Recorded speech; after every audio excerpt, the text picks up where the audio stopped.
అర్జున్ హీరోగా సుకుమార్ దర్శకత్వంలో వచ్చిన 'పుష్ప 2' సినిమా బాక్సాఫీస్ వద్ద బిగ్గెస్ట్ బ్లాక్ బస్టర్ విజయాన్ని సొంతం చేసుకున్న ఆ సినిమా విడుదల సమయంలో జరిగిన విషాద ఘటన తెలుగు సినిమా చరిత్రలోనే నిలిచిపోతుంది.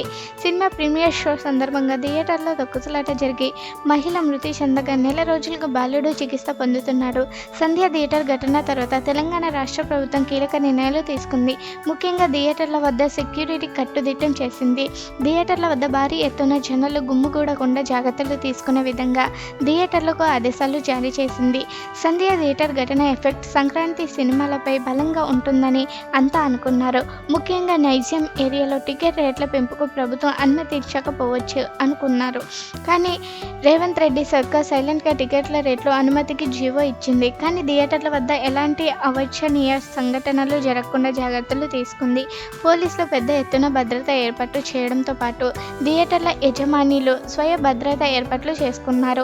ముఖ్యంగా ఆర్టీసీ క్రాస్ రోడ్స్లోని థియేటర్ల వద్ద సెక్యూరిటీ మరింత టైట్ చేశారు. టికెట్లు ఉన్న వారి వరకు థియేటర్లోనికి వెళ్తే పెద్దగా ఇబ్బంది లేదు.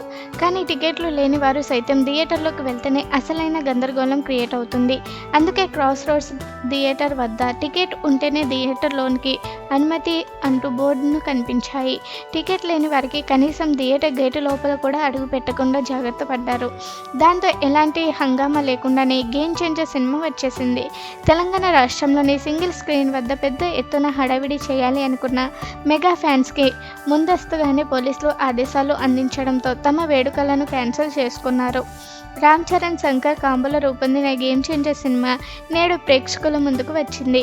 భారీ అంచనాల నడుమ రూపొందిన ఈ సినిమాను దిల్ రాజు నిర్మించాడు. కియారా అద్వానీ, అంజలి హీరోయిన్స్గా నటించారు. తెలంగాణలో ఈ సినిమాకు బెనిఫిట్ షోలకు అనుమతి ఇవ్వడంతో పాటు టికెట్ రేట్ల పెంపుకు ఓకే చెప్పడంతో నిర్మాతలు ఊపిరి పీల్చుకున్నారు. అంతకుముందే ఏపీలోని టికెట్ రేట్ల పెంపుకు అనుమతి లభించింది.